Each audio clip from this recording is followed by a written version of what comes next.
Being married to the Queen, it seemed to me that my first duty was to serve her in the best way I could.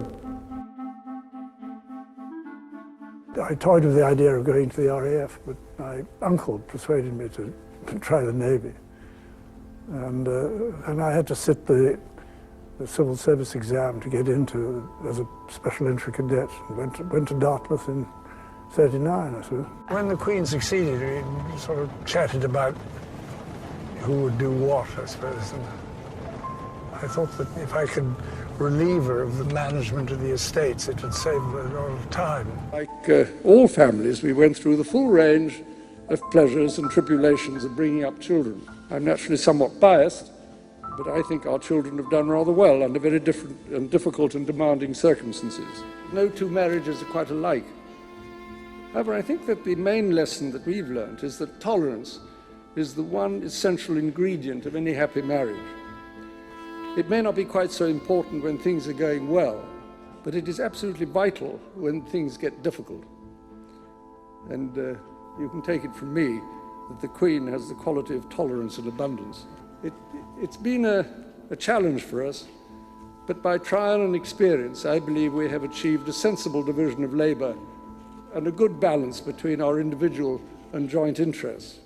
This Commonwealth, of which every member is so proud, came into existence because people made sacrifices and offered their service to it. Now it has been handed to us, and if we don't make sacrifices for it, we shall have nothing to hand on to those who come after us.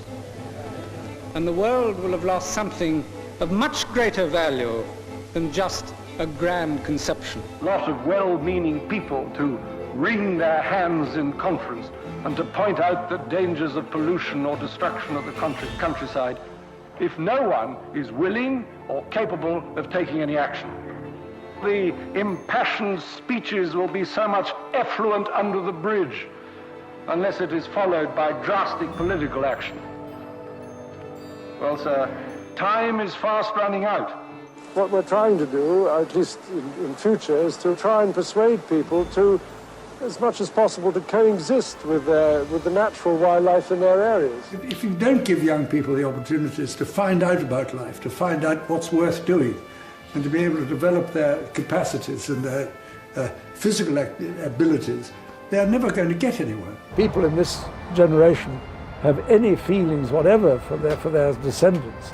They ought to be a great deal more active in the conservation of nature and the conservation of resources generally.